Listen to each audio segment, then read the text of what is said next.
cây trâu in gia đình,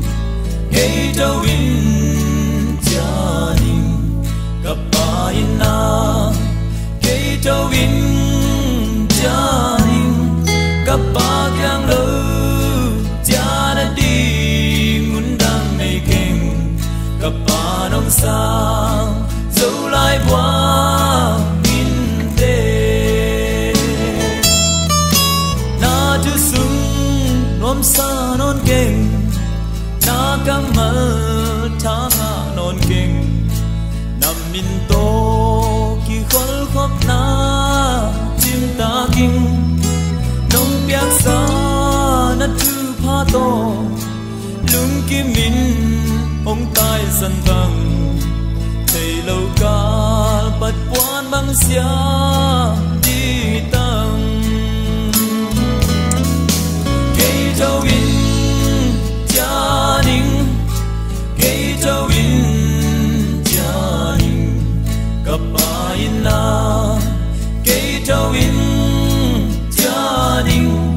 gặp bà giang lơ, cha đã đi muốn đam mê kinh, gặp bà nông sang, dẫu lại qua in thế.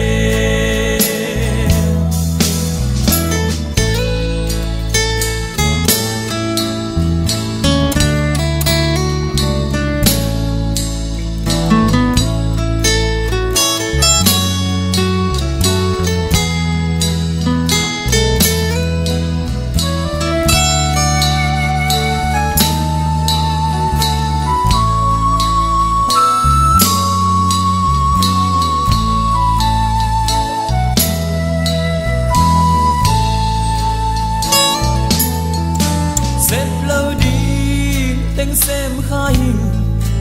khơi lâu đi tiếng khơi khai bay lâu đi muốn na cây na bay khai khol pi lo gwal ngay tiếng to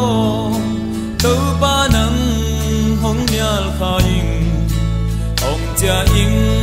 nông sang dâu lá dia mo cây trâu in gia đình, cây trâu in gia đình, gặp bà kia nga, cây trâu in gia đình, gặp bà kia lơ, cha đã đi muốn đam mê kinh, gặp bà nông sang, dẫu lại qua in tê. Asia hi keng kei ma tu atai mang hi kana lo beng lo ti tun thei ta ing tun le zwa mel ma tange zwa sian mang mel ma tange kapalai sunni bang tum di ta cây trâu in gia đình, cây trâu in gia đình, gặp bà in na, cây trâu in gia đình, gặp bà giang lơ,